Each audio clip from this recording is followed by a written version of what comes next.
Shalom bien-aimés, que le Seigneur nous bénisse. Nous partageons avec vous une histoire tirée de la Bible.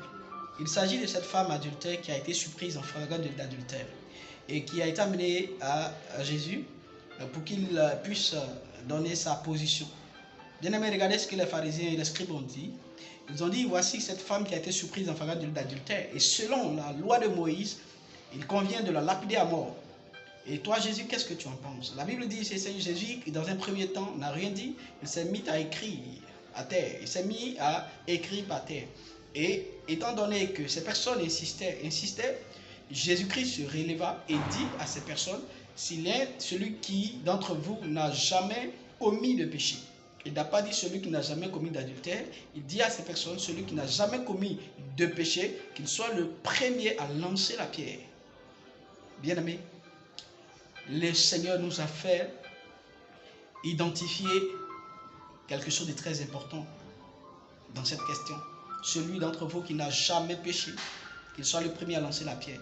Bien-aimé, Jésus est en train de nous dire ici que c'est vrai que cette femme elle est adultère, c'est vrai. C'est sa situation, c'est sa faiblesse. Mais chacun d'entre nous a son problème. Chacun d'entre nous a son problème. Dieu ne nous dit pas de ne pas nous intéresser, de ne pas nous préoccuper de la situation des autres. Mais ici, ce que Dieu nous fait remarquer, c'est de nous occuper de notre attitude, de notre vie, de nous assurer que nous avons traité ce problème avant de pouvoir résoudre celui des autres, avant de pouvoir pointer les autres du doigt. C'est très important de le comprendre. Passons notre temps à dire ceci, tel a fait ceci, tel a fait cela. Mais qu'en est-il de notre vie? Qu'en est-il de notre vie? Bien-aimé, la réussite, c'est quoi? C'est identifier ses propres erreurs et les corriger.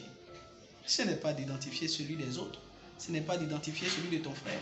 Non, ce n'est pas ton frère qui est le responsable de ta vie. Ton frère n'est pas le responsable de ta réussite. Non, c'est ta réussite, elle t'incombe. Et donc, il est important que chacun d'entre nous puisse, n'est-ce pas, entrer en lui-même comme le fils prodigue et identifier ce qui ne va pas. Identifier ce qui ne va pas, c'est là la garantie de notre succès. C'est d'identifier tes propres problèmes, les présenter à Jésus-Christ afin qu'ils soient traités définitivement.